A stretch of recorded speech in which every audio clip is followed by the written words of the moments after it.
சிந்து பைரவியில இன்னைக்கு சிவாக்கு தெரியக்கூடாத ஒரு விஷயம் தெரிஞ்சிருச்சு. மறுபடியும் ஒருத்தவங்க பல்லார்னு அடி வாங்கினாங்க. யாரு அடி வாங்கினாங்க, என்ன நடந்ததுன்னு பார்க்கலாம் வாங்க. காயத்ரிக்காக ஆறுமுகம் வாங்கின முத்துமணி மாலைய தனக்கு வாங்கினதா தப்பா நினைச்சிடுறாங்க பைரவி. இது தெரிஞ்சதுக்கு அப்புறம் ரொம்பவே ஃபீல் பண்றாங்க. ஆறுமுகம் அதுக்கப்புறம் பைரவி கிட்ட, நீ என் மேல எவ்வளவு கோபத்தை காட்டினாலும் என் தங்கச்சிக்கு ஒரு நல்ல வரன் பார்த்திருக்க. எங்க அம்மாவையும் தங்கச்சியையும் ரொம்ப பாசமா பாத்துக்கிற. அதனாலதான் உன்னை எனக்கு ரொம்ப பிடிச்சிருக்கு. என்ன கண்டிப்பா ஒரு நாள் நீ புரிஞ்சுப்ப அப்படின்னு சொல்லிட்டு போயிடுறாரு. ஹால்ல எல்லாருமே உட்காந்து நிச்சயதார்த்தத்தையே கல்யாணம் மாதிரி பண்ணணும் அப்படின்னு பேசிக்கிறாங்க. ஆறுமுகம், எல்லாத்துக்கும் அட்வான்ஸ் கொடுத்துரு. மகா, நம்ம பத்திரிக்கை வந்தோன்னே எல்லாருக்கும் போய் கொடுத்துட்டு வந்துடலாம். சிவா, காயத்ரியோட என்கேஜ்மெண்ட்டை நீதான் முன்னாடி இருந்து நடத்தணும் அப்படின்னு எல்லாம் பேசிட்டு இருக்காங்க. எல்லாரும் ரொம்ப சந்தோஷமா சிரிச்சுட்டு இருக்காங்க. காயத்ரி அதுக்கப்புறம் அன்னபூர்ணி கிட்ட வந்து, மாப்பிள்ளை வீட்டுல இருந்து போன் பண்ணிருக்காங்கம்மா அப்படின்னு போனை கொடுக்குறாங்க.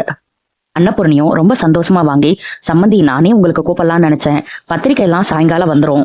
இன்னைக்கு சாயங்காலமே பத்திரிக்கை கொடுக்க ஆரம்பிச்சிடலாம். உங்க வீட்டுக்கும் வந்து தர்றோம்னு சொல்றாங்க. அதுக்கு முன்னாடி உங்ககிட்ட ஒண்ணு பேசணும் அப்படின்னு ஆரம்பிக்கிறாரு. உங்க ஊர்ல இருந்து மாறன்னு ஒருத்தர் கால் பண்ணாரு. அவரோட மச்சான் சம்பத்தோட கைய ஆறுமுகம் வெட்டிட்டாருன்னு சொன்னாரு. என் பையன் உங்க பொண்ணு கழுத்துல தாலி கட்டினா என் பையனை வெட்டிடுவோம் அப்படின்னு மிரட்டுறாங்க. சொல்றேன்னு தப்பா நினைச்சுக்காதீங்க. எங்களுக்கு ஆள் பலமோ பணபலமோ கிடையாது. நாளைக்கு என் பையனுக்கு ஒண்ணு கிடக்கு ஒண்ணு ஆயிடுச்சுன்னா என்ன பண்றது அப்படின்னு கேக்குறாரு. அவ்வளவுதான். இதை கேட்டு எல்லாருமே ஷாக் ஆயிடுறாங்க. ஒரு நல்ல வரன் அமைகிற மாதிரி இருந்ததே இப்படி ஆயிடுச்சேன்னு ரொம்பவே ஃபீல் பண்றாங்க. நீங்க அவங்க மிரட்டினதுக்கெல்லாம் ஏன் பயப்படுறீங்க அப்படின்னு அன்னபூர்ணி கேட்க, இல்லங்க, நீங்க மாறன் சம்பத் பிரச்சனையை முடிச்சுட்டு வாங்க. அதுக்கப்புறம் இந்த நிச்சயதார்த்தம் கல்யாணத்தை பத்தி எல்லாம் பேசிக்கலாம். அது வரைக்கும் எதுவும் வேணாம் அப்படின்னு சொல்லிட்டு போனை வச்சிடறாரு. மகாக்கு ஒரே சந்தோஷம். எசக்கியே வேலையை பார்த்துட்ட போலேடா அப்படின்னு மனசுக்குள்ளேயே நினைக்கிறாங்க. ஆனா போனை வச்சோன்னா ஆறுமுகத்துக்கு வந்ததே கோவம். நான் போய் அவங்க ரெண்டு பேத்தையும் விட்டு சாச்சிடுறேன். பெரியப்பா, நீங்க கேஸ பாத்துக்கோங்க. சிவா, நீ காயத்ரியோட கல்யாணத்தை பாத்துக்கோ அப்படின்னு விறுவிறுன்னு கிளம்புறாரு. யாரு கூப்பிட்டோம் நிக்கிற மாதிரி இல்ல. அதுக்கப்புறம் அன்னபூர்ணி ஆறுமுகத்தை கத்தி கூப்பிடுறாங்க. நீ ஒரு தடவை அந்த சம்பத்தோட கைய வெட்டினதுக்கே இப்ப வரைக்கும் காயத்ரிக்கு நல்ல வரன் அமைய மாட்டேங்குது. நீ அவங்க ரெண்டு பேத்தையும் கொன்னுட்டா எல்லாம் சரியாயிருமா? கொலைக்கார குடும்பம்னு நம்ம வீட்டையே எல்லாரும் ஒதுக்கி வச்சிருவாங்க. ஏண்டா இவ்வளவு கோபப்படுறேன்னு கத்துறாங்க. தங்கச்சி கைய பிடிச்சவனை பார்த்துட்டு சும்மா இருக்க சொல்றியாமா? அன்னைக்கே அவன் தலையை வெட்டி இருந்தா எல்லா பிரச்சனையும் தீர்ந்திருக்கும். கைய வெட்டினதுதான் தப்பா போச்சு அப்படின்னு ஆறுமுகம் மறுபடியும் கோபப்படுறாரு. சிவாவும் ஆறுமுகத்தை சமாதானப்படுத்துறாரு. ஆறுமுகம், கொஞ்சம் பொறுமையாயிரு, நான் போய் மாப்பிள்ளை வீட்டுல பேசுறேன்னு சொல்றாரு. வர்ற கோபத்துக்குன்னு ஆறுமுகம் மறுபடியும் சொல்ல, என்ன பேசாம வெட்டிருடா அப்படின்னு அன்னபூர்ணி சொல்றாங்க.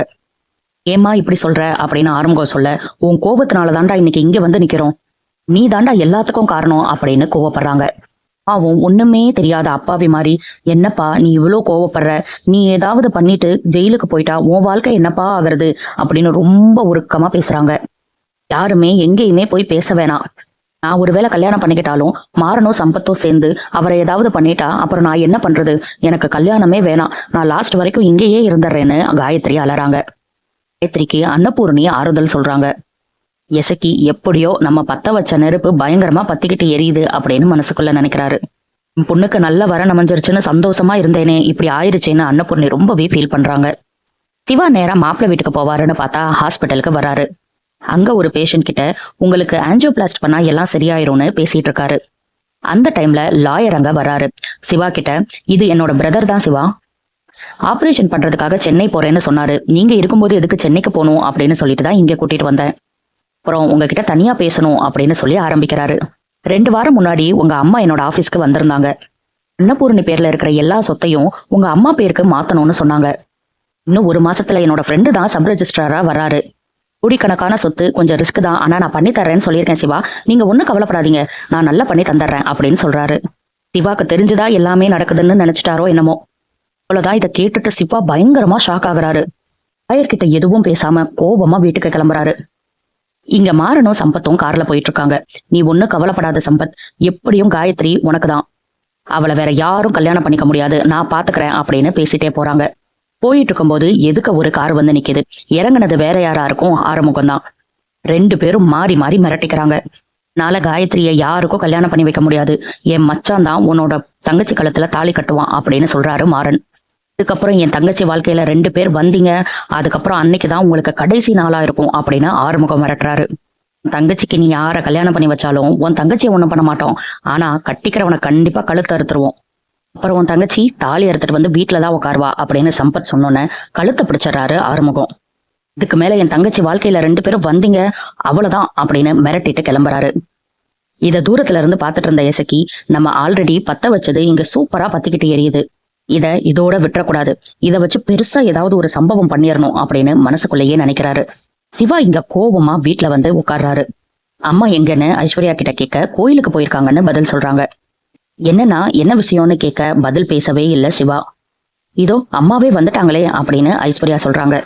ரொம்ப பயபக்தியா கோயிலுக்கு போயிட்டு வந்து சிவாக்கு விபூதி பூசி வர்றாங்க மகா. கண்ணை மூடிட்டு கோவத்தை ரொம்ப கண்ட்ரோல் பண்ணிக்கிட்டு அந்த விபூதியை வாங்கிக்கிறாரு. உங்ககிட்ட பேசணும், மேல வாங்க அப்படின்னு சிவா ரொம்ப கோபமா சொல்றாரு. இதோ வரேன்பா அப்படின்னு மகா சொல்றாங்க. என்னடா இவன் தனியா மேல கூப்பிடறான், என்ன விஷயமா இருக்கும் அப்படின்னு இசக்கி கிட்ட மகா கேக்குறாங்க. வேற என்னவாக்கா இருக்கும், ஏதாவது சிந்து விஷயமா இருக்கும், வா என்ன சொல்றான்னு போய் கேட்போம் அப்படின்னு ரொம்ப அசால்ட்டாவே எல்லாரும் மேல போறாங்க. மகா போனோன்னு சிவாவோட நெத்திய பாத்துட்டு, என்னப்பா நான் வச்ச விபூதியை அழிச்சு விட்டுட்ட அப்படின்னு கேக்குறாங்க. 2 வாரம் முன்னாடி லாயர் வீட்டுக்கு போனீங்களா அப்படின்னு கோபமா கேக்குறாரு சிவா. அவ்வளவுதான், அதுக்கப்புறம் என்ன பதில் சொல்றதுன்னே தெரியல மகாக்கு. டக்குன்னு இசக்கியோட காலரை பிடிச்சு, சிவா ஏன் மாமா இப்படி எல்லாம் பண்ணிட்டு இருக்கீங்க, நீங்க தான் அம்மாவை லாயர் வீட்டுக்கு கூட்டிட்டு போனீங்களா? எப்படி உங்களுக்கு அன்னபூர்ணி பிரியமாக்கு இப்படி ஒரு துரோகத்தை பண்ணணும்னு தோணுது? உங்களுக்காக எல்லாத்தையும் அவங்க பண்ணிட்டு இருக்காங்க, எல்லாருக்கும் எல்லாத்தையும் பார்த்து பார்த்து பண்ணிட்டு இருக்காங்க, இப்படி ஒரு துரோகத்தை எப்படி பண்றீங்க அப்படின்னு காலரை பிடிச்சு கேக்குறாரு. என்ன நான் மாமாவோட சட்டையை பிடிச்சு கேக்குற அப்படின்னு ஐஸ்வர்யா கேக்குறாங்க. பலார்னு ஒண்ணு விழுது ஐஸ்வர்யாக்கு. என்ன மாப்பிள்ள தங்கச்சி அடிக்கிற அப்படின்னு இசக்கி கேட்க, இந்த அடி உங்களுக்கு விழ வேண்டியது. அம்மா சின்ன வயசுல உன்னோட பேராசனால அப்பாவுக்கு பிசினஸ்ல போட்ட எல்லா பணமும் போயிருச்சு. தற்கொலை பண்ணிக்க போனா அப்பாவை காப்பாத்தி இங்க கூட்டிட்டு வந்து நம்மளுக்கு அடைக்கலம் கொடுத்திருக்காங்க பெரியம்மா. நான் ஆசைப்பட்ட ஒரே காரணத்துக்காக என்ன டாக்டருக்கு படிக்க வச்சாங்க. உன் பேராசையினால நம்ம வாழ்க்கையே கேள்விக்குறியா இருக்கும்போது இப்ப வரைக்கும் பெரியம்மா நம்மளுக்கு அடைக்கலம் கொடுத்து பார்த்துட்டு இருக்காங்க. பேர்பட்டவங்களுக்கு எப்படி துரோகம் பண்ணணும்னு உங்களுக்கு தோணுச்சு? தெரியாம தப்பு பண்றவங்கள கூட மன்னிச்சிடலாம், ஆனா இப்படி தெரிஞ்சே தப்பு பண்றவங்கள மன்னிக்கவே முடியாது. ஏம்மா இப்படி பண்றீங்க அப்படின்னு சிவா கொஸ்டின் கேக்குறாரு. எந்த பதிலும் சொல்ல முடியாம மகா தகச்சு நிக்கிறாங்க. இதோட இன்னைக்கு எபிசோட முடிச்சுட்டாங்க. நாளைக்கு என்ன நடக்க போகுதுன்னா, ஆறுமுகம் ஒரே ரொமான்ஸ் மூடா இருக்கும்போது கரெக்டா அவரை வந்து அரெஸ்ட் பண்ணிட்டு போறாரு சஞ்சய். சிவாக்கு தெரிஞ்ச உண்மையை யார்கிட்ட சொல்லுவாரு, இதை எப்படி ஹேண்டில் பண்ணுவாரு? ஆறுமுகம் ஜெயிலுக்கு போறாரு, அதுல என்ன நடக்க போகுது? பைரவி எப்படி ஆறுமுகத்தை காப்பாத்த போறாங்க? காயத்ரியோட கல்யாணம் எப்படி நடக்க போகுதுங்கிறதெல்லாம் நம்ம பொறுத்திருந்து பார்க்கலாம். அடுத்தடுத்து சிந்து பைரவியில என்ன நடக்குதுன்னு தெரிஞ்சுக்க சப்ஸ்கிரைப் பண்ண மறந்துடாதீங்க.